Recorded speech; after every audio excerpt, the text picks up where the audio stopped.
Hi, my name is Debra Martin, and I'm a certified research medium with the Windbridge Institute, and I'm an intuitive energy healer. Now, I've had 3 NDEs, 2 of which were out-of-body experiences. My first NDE was when Princess Diana died that same night. And I remember being out with a group of girlfriends and watching it on the screen. And when I watched it on the screen, we all kind of were paralyzed at that moment. What just happened? Hours later, when I was ready to get into my friend's car, I had this strong premonition, like, don't get in the car. And all my friends are like, oh, you're just paranoid because you just saw this. And I was a single mom with 3 kids. And there was just this knowingness, don't get in the car. But I proceeded to get into the back seat of a 2-door sports car. And as we were driving on the freeway, we were in the slow lane and there was a vehicle in the fast lane, and it was a van with no doors, no windows, I want to say. And I just remember looking at it. At that moment, a vision went across my face. It's like, something's going to happen. And I just had went right inside me. And I went, no, not now. I have 3 kids. And when I said not now, I knew intuitively what I was saying, but my human self didn't really understand. It was just happening so quick. And as I said that, right when I said that, it was a bam, we were hit and we spun and took 40 feet of guardrail out. That then put us into oncoming traffic. His vehicle flipped 3 times off the freeway. Now, when we were facing oncoming traffic, we couldn't get out of the car, and it was terrifying. We were stuck. I remember this gentleman coming to our door. Out of nowhere, he just appeared. And when he came to the door, he proceeded to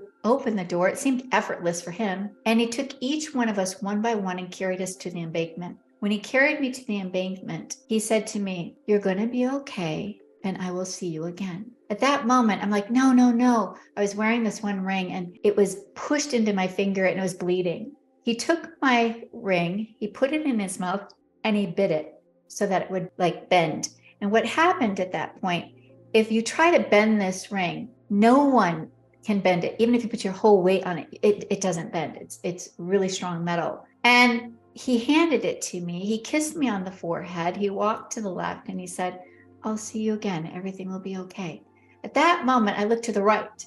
And when I looked to the right, there was 5 fire trucks, police cars, and he disappeared. At that moment, I knew something just happened. And that experience opened myself up to my whole spiritual awakening. I started to go to conferences and seeing, what is this all about? Where could that person have come from? So this leads me to a few years later. I was once again driving and I came to a left turn embankment. And so I'm going to make a left turn into a subdivision. And I'm just sitting there. I have no premonition this time. I'm just sitting there. And out of nowhere, a car came and hit me. And I didn't know it. I didn't feel it, but I saw it. And when I say I saw it, I was now out of my body looking down. And I can remember a strong being behind me and saying, are you ready? In this deep, loving voice. Once again, I knew what those words meant. And I said, no, life is too good. My kids need me. And I looked down and I saw my car, and I saw another vehicle that was carrying tractor equipment. So it was a big truck, and it was going to come on top of my car and it was going to crush me. So I'm like, but I'm not going to survive that. There's no way I'm going to survive that. But instantly I woke up in the back seat of once was a 4-door car. In the back seat that was 2-door, squished. Everything inside was out into the streets. My seatbelt broke and I'm in this little pocket in the back seat. So this police officer comes to my door with another man. And I hear him saying, ma'am, are you okay? We tried to get the man that was driving the vehicle off the road. He was in a diabetic seizure and he hit me about 60 to 70 miles an hour. And I remember him looking at this other guy next to him and said, are you okay, sir? And he goes, no, I'm really not.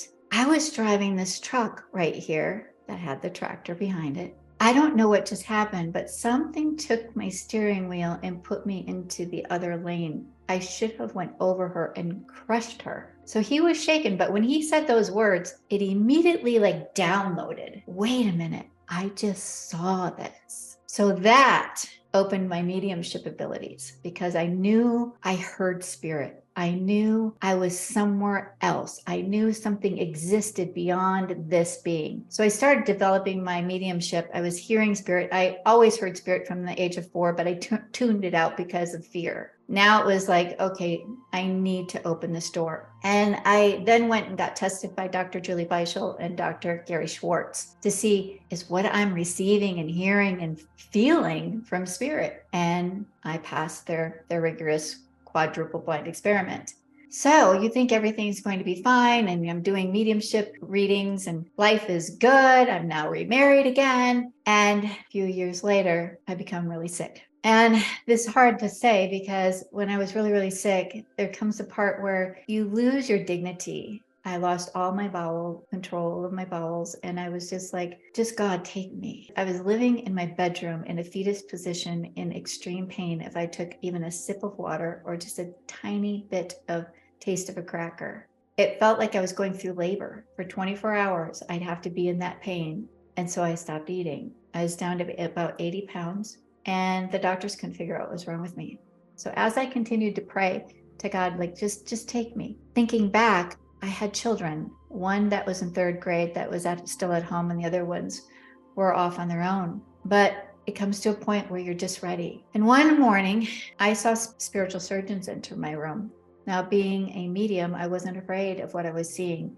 They looked like they were wearing, doctor suits, and I knew that they were here for me, but I didn't know what they were going to do. They proceeded to start working on my body, and I remember them going into my abdomen, kind of over here near the pancreas. And I remember it being excruciating, just so much pain. And I said, Debra, you have to go through this pain. You just have to continue to go through it, because this is what God is sending to heal you. Well, in order to continue to go through this pain, I knew I just had to remove my mind. I had to disconnect from my body. So I took a deep breath. And when I took the deep breath and let it out, my soul came out of my body. And what happened at that point is I can remember floating up and up and up. And I came to a stop. And when I stopped, when I looked all around, it was all white. It was like I was just standing on a cloud. I was no more in pain, but I was just standing there. I'm like, okay, I'm here alone. Now what? And all of a sudden I seen this beautiful being wearing a robe, and the arms were out. Now, what I was seeing was my God. I believe God comes in many forms for us to realize who God is. But I knew it was God because I felt this intense amount of unconditional love that we just don't feel here on earth. And now I saw him holding me in his arms like this, and my hair was draped down his arms. And I go, wow, I must be sick. He has to carry me. And he carried me to this beam of light, and he placed my body on the beam of light. Next to the beam of light was a coffin, and it looked like Snow White's beautiful coffin. And I'm like, oh, could I just try it out? But I knew that maybe that was a decision. If I go into that coffin, it's done. So I didn't. God proceeded to take me to this beautiful space, and it was like in a dome. And I said, why do we have to go into the dome? And he said, because we're going into the dome because no one else in the universe can hear what we're going to talk about. I'm like, okay. I wasn't afraid. And I sat down, and there was this long piece of paper, and he said it was my lifeline contract. Okay. And I can remember seeing these bullet points as, you're going to be a voice, which I thought meant mediumship at the time. You're going to use your abilities, and that I had a new mission and a new duty to come back to. At that moment, when I was being told this, I didn't know exactly what that meant. I thought it meant just, oh, I'll go back and do my mediumship work. Well, once we were signing the dotted line, and he said, I want you to sign your name here, and I want you to remember this date, 1/21/12. All numbers are reversible, and so is this. He was talking about my sickness was able to be reversed. So leaving, I asked, can I see my parents? I wanted to stay there. I was not in any pain. I felt full of love. And he's like, no, if you see your parents, you'll never go back. I said, but okay, well, can I stay here for a while because I'm not in any pain? Like, no, you need to go back. You have a new mission and a new duty right now. And I was like, okay. I knew if I went back, I was going to be healthy again. So I remember signing the contract, and God said, I'm going to sign this contract with you. So we were taking an oath together. And he said, remember this date, 1/21/12. All numbers are reversible, and so is this. You were on borrowed time. So I proceeded to go back. And when I went back, I could feel myself floating back down. And then when I went into my body, it felt like it just was like a wave, like getting back in. And I can remember as if I was held underwater. I was like that, taking my first breath. I said, what happened just now? What just happened? The spiritual surgeons were no longer in the room. I was there alone. And I was just processing what I saw, what I felt. Was it real? I thought I better get a pen and paper right now because I don't know if I'm going to remember this. And I can tell you, when something like that happens, you never forget it. So from that, it took me about 6 months to heal. I trusted in God's words, but by trusting in God's words meant that I had to walk in what my oath meant. And what that meant was I was going to be a healer. I was going to use my mediumship abilities and my healing abilities and combine them. I didn't know how that looked. I started doing healing on different people. And it was the day that I healed, or I should say God healed, because I'm just the instrument and vessel, Hodgkin's lymphoma of the spine and the brain within 5 days.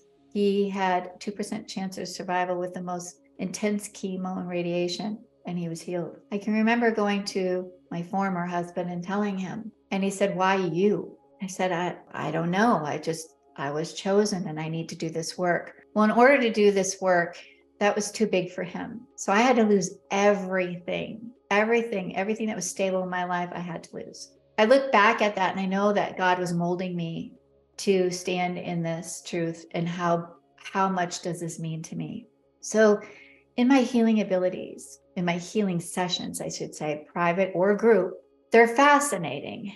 So what happens is I'll take somebody's picture. You're anywhere in the world. Some people tell me what they're dealing with. Some people don't tell me anything at all. I become your proxy for that session, and I allow God to use me as his instrument and vessel to heal. That word voice, I will be your voice. I thought that meant my mediumship. It meant that the words that are going to come through me, I have no idea what they mean, but you will know exactly what they mean because God knows you and those words are meant for you. And I can give you an explanation after I share exactly what I go through in a healing session. So I'll see spiritual surgeons come into the room, just like I did when they came for me. Sometimes there's more than one because there's a lot of things going on into the body that needs to be healed.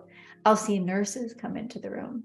I'm talking with my eyes closed the entire time, what I'm seeing, what I'm feeling, what they're doing. Sometimes I have out-of-body experiences where I'm taking people on spiritual journeys to greet with loved ones on the other side or have a conversation with God. There's so much that's involved in one session. But what's fascinating is I hear it. I hear whether it's a tool that's dropped on the floor, whether it's a door that they open to do a cabinet to get the tools.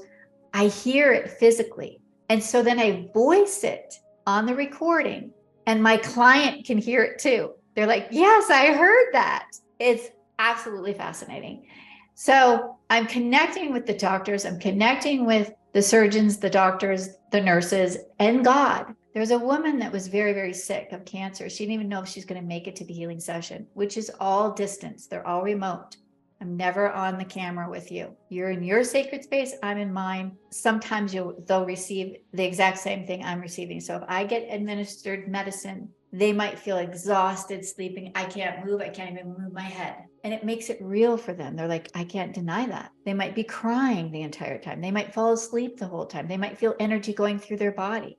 So this woman is sitting and resting while she's having her session. During her session, the vision that came through is I saw her standing in front of God and God is going to talk to her.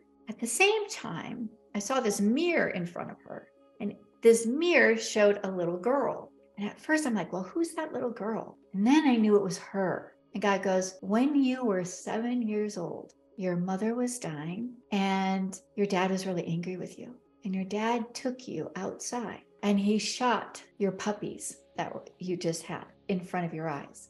Now, I'm voicing what I'm seeing and the visions I get. And that's the one thing you have to remember is I have to trust everything I say. So even when I'm finished with the session like this, I'm like, whoa, that's deep. And now I'm going to send this to her and she's going to listen to this. So she listens and I get the email back from her and she's like, Debra, I forgot. I kind of suppressed this all. I forgot that this happened to me.